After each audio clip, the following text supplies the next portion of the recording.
High বন্ধুরা, আশা করি সবাই ভালো আছো। আমিও খুব ভালো আছি। গত মাসের ৩ তারিখ মানে আগস্টের ৩ তারিখে আমরা শান্তিনিকেতন ঘুরতে গেছিলাম। টোটাল 10 জন মিলে গেছিলাম। তো এত বৃষ্টি হচ্ছিল আগের দিনকে যে বেরোবো কি বেরোবো না একটা ভয় কাজ করছিল। এতগুলো মানুষ একসঙ্গে যাব, যদিও এটা আমাদের পুরো ফিমেলরা একসঙ্গে যাচ্ছিলাম। তো একটা ভয় কাজ করছিল। বোলপুরে চারিদিকে জল জমে গেছিলো, বোলপুরের স্টেশনে তো ভর্তি জল।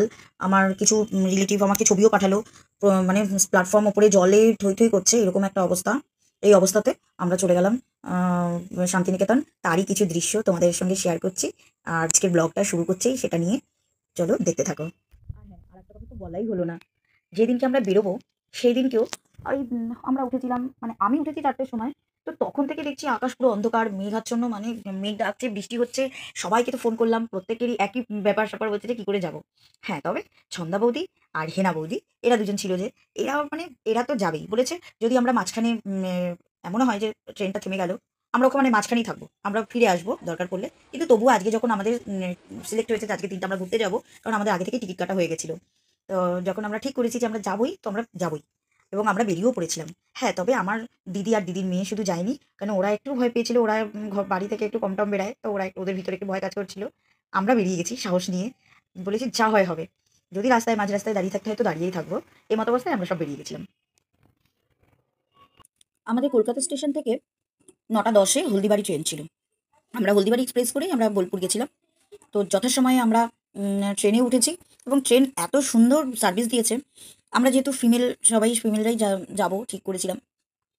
তো পুলিশ আসলো, ওখানে চেকিং হলো, আমাদেরকে হেল্পলাইন নাম্বার দিয়ে গেল, যেহেতু আমরা ফিমেল ট্রাভেল করছি। এত ভালো লাগলো দেখে যে ট্রেনেও এরকম ব্যবস্থা।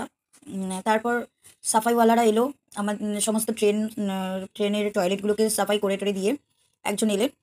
সঙ্গে সাফাইদেরকে বললো যে যদি কখনো কোনো প্রবলেম থাকে টয়লেটে বা কোথাও, এনাদেরকে ফোন করে ডেকে নিতে, ওনারা সঙ্গে সঙ্গে পরিষ্কার করে দিয়ে যাবেন।